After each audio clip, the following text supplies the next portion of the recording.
Tonight on Living by Design. I told you, didn't I? Gonna fish him again?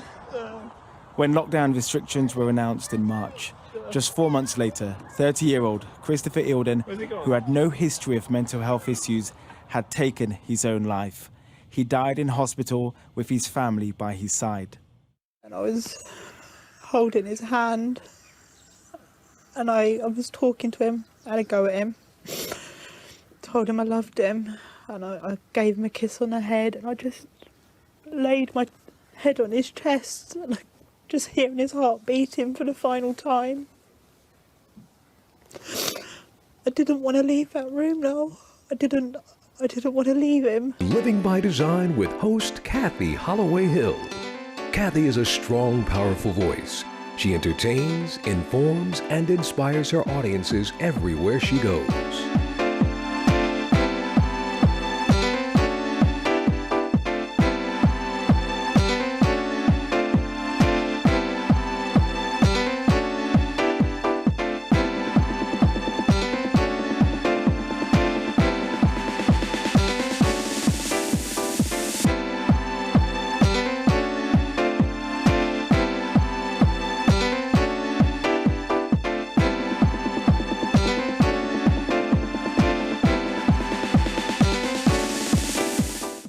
Good evening, everyone. I am Kathy Holloway Hill, your host for the Living by Design show. It is my pleasure to introduce to you a 5-part series that we're going to be conducting for the entire month of October because it is Mental Health Awareness Month. And oh boy, do we need some healing in the area of mental and emotional health. And throughout the month of October, we are going to be focusing on many areas related to this topic. Now, what I am going to do today is I am going to give you a sneak peek, introduction, and a kickoff of exactly what we're going to be covering this month. The topics, some of the guests, and everything that you need, even getting you involved, your interaction. Yes, I want you to be involved in this, and we want you to interact with us, and we want you to send in your questions throughout the month of October as we conduct this series. So let me just start off by saying what we're going to focus on this entire month is going to fall into 3 areas. The first area is you, because it begins with you and it ends with you. So if you aren't in connection with your mind, body, and spirit, then we have a lot of work to do, because that's where the healing begins. You are the one that is going to make the transformation. You know, my friend Chris Meadows always says, transformation begins with you, and it does. Now, we all know the past 2 years have been extremely difficult. We have had to deal with more in the last 2 years than I personally have dealt with in my entire lifetime. And yes, we've had to deal with physical illness. Yes, we've had to deal with death. And yes, we've had to deal with finances and the economy falling and all of these difficult things. And while we have been focused on the physical aspect of trying to stay healthy and trying not to get this devastating disease that has ravished not just our nation, but the entire globe, we've been trying our best to do everything we can to avoid getting physically sick and dying. But have we been doing everything we can to avoid being mentally ill and going into a state of extreme psychosis, which could really take us down a path that could possibly bring on the physical illness, which is why it's very important that I've always wanted to do this, but it's very important that we do it now because of what we are still dealing with and have had to deal with over the last 2 years. We're going to focus on you, as I stated. And when I say you, that is everything that is related to mental health where you are concerned. And that means anxiety, depression, sadness, fear, guilt, regret, loss, grief, addictions, thoughts of suicide. There are so many things that you are thinking and feeling and believing, and you're probably not even aware of it. We have seen the destruction in our nation and around the world. We have seen suicides on the rise. We've seen homicides on the rise. We've seen addictions that weren't there before. We've seen people become addicted to opiates. We've seen people become addicted to all types of things, alcohol, online shopping, because that's what's available to us. And it's really heartbreaking to say that some of these addictions have led to suicide, not the virus, but suicide at our own hands. And one of the most critical aspects of this whole entire thing is it can be avoided if we could just recognize where we are. Because right now, last year, and still even throughout this year, the best friend that we have, because we can't really connect with our families, because as soon as things starting to ease up, then this Delta variant just flared back up again. And now we have to, even if you're protected medical wise, now we have to just kind of stand down and stand back from our families and our friends. And guess what is the number one thing that we're connecting with, other than ourselves and our Heavenly Father, which I'll get to later? The number one thing we're connecting with is social media. And it is so toxic. Social media has become our friend, but we need to realize that it is our enemy. There's so much misinformation on social media, which is what drives you deeper into the abyss of mental illness and distress and despair, losing hope, fighting with other people about what is and what isn't, what they believe versus what you believe. And that does nothing but push you further and further and further down. So that's why it's critical that it begins with you. And then we're going to talk about you and your spouse or significant other. That's very critical too. That's your partner in life. Your life partner and you have to connect, you have to bond. And I know with all the mental challenges we're dealing with, it's having an impact on that. And then the third aspect of what we're going to talk about throughout this month is going to be your interaction beyond inside your household, your adult children, your extended family, your siblings, your church, your community, people that you interact with on a routine basis. If you're working and you have a job, your coworkers and your boss. So we're going to cover all three of those areas. And we're going to first, as I said, start with you, because it all begins with you.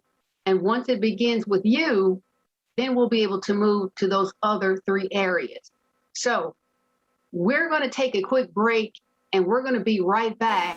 And I'm going to dig a little deeper into each one of the areas that I just talked about throughout the month of October for our Healthy by Design Mental Health Awareness Month.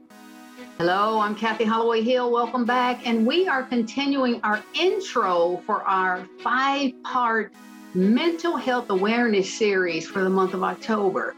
So what I'd like to do is just go a little deeper into each area that I mentioned. Now, I did say it begins with you, and self is going to be how we start the series out with our first guest next week. And she is very, very knowledgeable. Her name is Dr. Johnson, and she will be joining us. Her picture is on your screen. She will be joining us to talk about a lot of the things that I am giving you a sneak preview of today. The main one being trauma. Trauma is something that, well, let me just put it this way. If you've lived any amount of time in this world, you've dealt with trauma. because trauma is something that it's just here. So if we've already dealt with trauma in our lives, in our childhood, in our adulthood, then this situation that we have had to contend with over the last couple of years has added to that trauma. And it actually could potentially have pushed some people into what I call PTSD, which you may be familiar with. It's post-traumatic stress disorder. And what that is after something happens that is very traumatic, it leaves a permanent stamp on your mental and emotional health. And you're very anxious and you're very tense and you're very, PTSD is a very complex type of mental disorder. And it's something that a lot of people deal with, veterans deal with when they come back from war, because they have seen so much death around them. And over the last 2 years, we have experienced and seen a lot of death around us. Our loved ones, our family, our friends, our neighbors, our church colleagues, people that we work with, our bosses, our coworkers. There's so much death. You know, even if we don't know the people, just, you know, the media is just, it's clouded and death is everywhere. You can't watch the news to find out what's going on elsewhere in the world because you have to hear about all the death. It's been over a year now that the world has been dealing with COVID-19 and its devastating ramifications. Some have lost loved ones, others their jobs. All of us have been stuck at home during lockdown, unable to live the lives we're used to. And for many of us, myself included, this has taken a massive toll on our mental health. I've always considered myself a very happy and positive person who's in control. But in the pandemic, for the first time in my life, I felt lonely, anxious, depressed, and stressed. I've even experienced some nervous breakdowns and panic attacks. And that made me wonder, who else is feeling like this? Several studies have found young adults are especially prone to mental health impacts due to the pandemic. So trauma is really, really big. And then we want to talk about addictions. Because if you had an addiction, then you're really, really, really in a very bad place right now. As those with mental health and addiction issues become increasingly disconnected and unable to cope. 28-year-old Eric Bender used to come here 5 days a week for treatment. Things were looking up. Eric was a drug user for 10 years, and he had been sober for the last year. He was looking for a job. We felt he had turned the corner, and then COVID came, and he isolated in his apartment all by himself. He couldn't see the counsellor he valued so much in person anymore. It was just calls. After self-isolating, he started to spiral. He had his birthday on April 9th, and on May 5th, he passed away from a drug overdose. So it was a dramatic shift in his life, COVID-19. It was dramatic, and he is collateral damage. If the pandemic hadn't come, Eric would be alive. A lot of new addictions came onto the scene in the last few years. And some of those addictions, you would not even think that they're an addiction. We know the opiate addiction was huge pre-COVID, but it has taken such a turn for the worse in the post-COVID era that the rate of suicide has almost quadrupled over the last couple of years at the hands of the individual who had an addiction to opiates and they OD. And then there's the addiction of food. How many people have just, all they can do is eat to try to calm their fears and try to calm their stress and their anxiety and their tension and their sadness? Food. Food is actually up there with opiates. It's a very, very, very destructive addiction that I don't think people even realize. And that's why we're doing this series, because we want to bring awareness to these things that are really affecting you. And of course, if you already had anxiety, if you already had depression, if you already had grief, from losing a loved one. Now you're just really bombarded with it over the past couple of years. If you've already had an issue with being in control, I want to control everything. When people that are controlling really feel like now they have no control, that's just kind of like a bomb waiting to explode. So there are a lot of piece parts that are going to go into that arena when it comes to self, because there's a lot of work that also goes into that, because, you know, we have to deal with, can we travel? Can we not travel? Can we go see our loved ones? Can we not go see our loved ones? Can we touch our loved ones? Can we not touch our loved ones? And statistics show that a human touch is so critical and is so important. What we know in this realm of touch, and I'll talk to you about some cultivations or interventions that flow out of this, is that when you touch somebody, Edmund Rolls, the neuroscientist, has found you activate the orbitofrontal cortex, that site of reward and compassion and the like.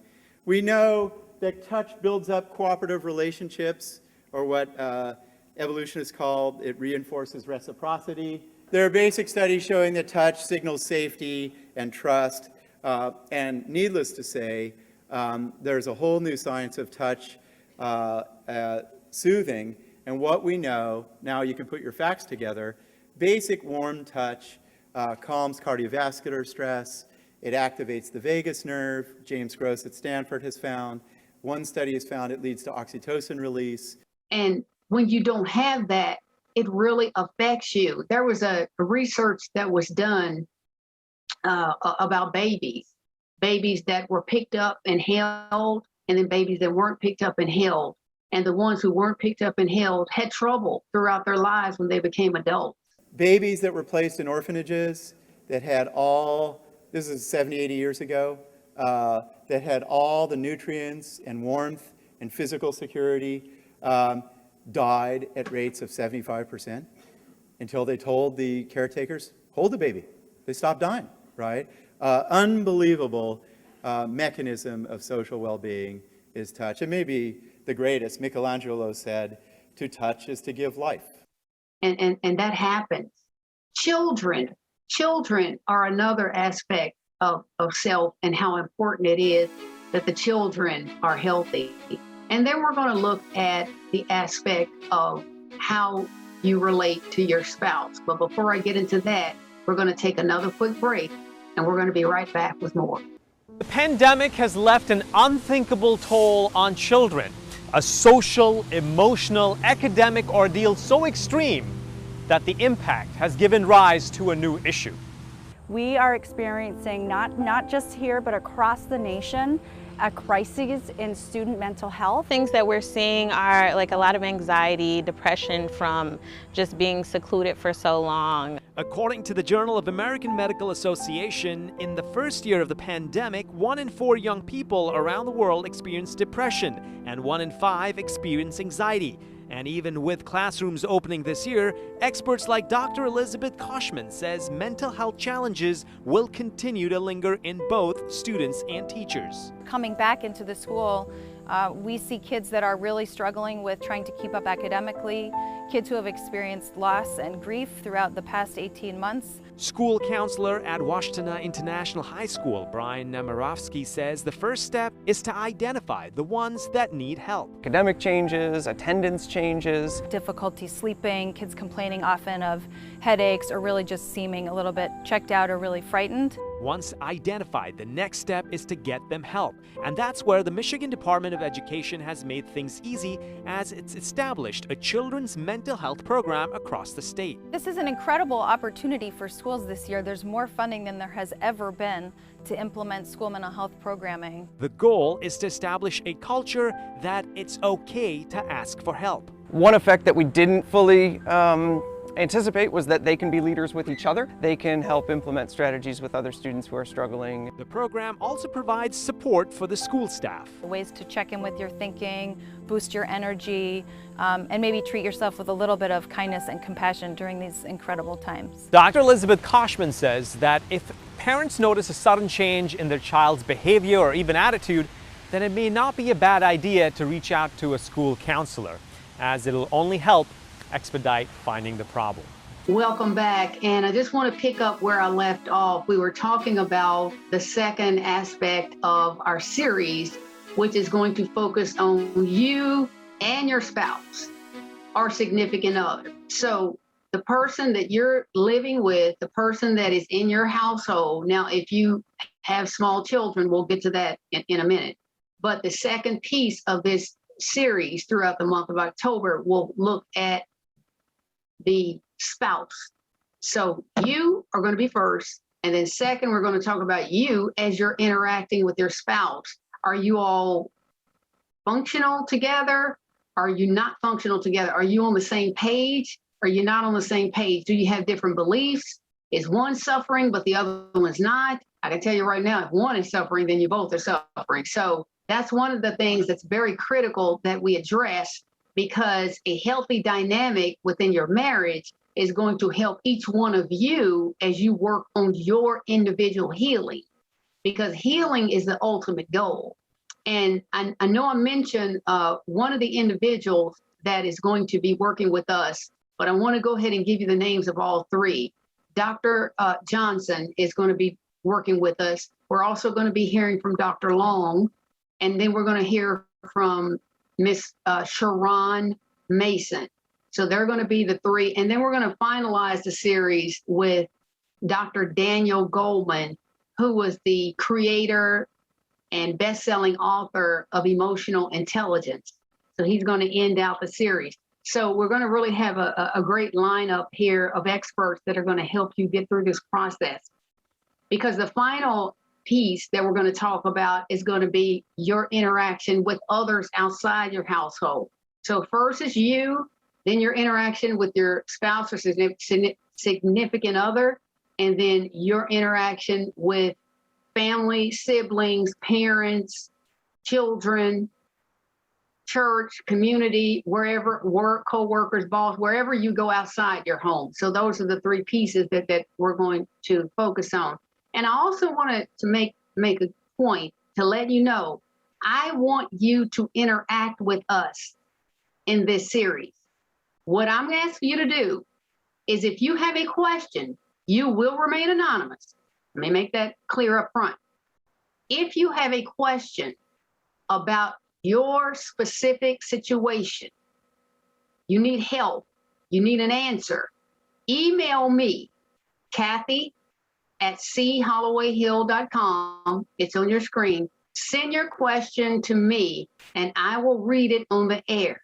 And whatever area it falls into, then I will read it on the air for that particular professional that I'm interviewing at that time. So if it's about you, or if it's about you and your spouse, or you and your relationships outside the home, at work, church, or wherever.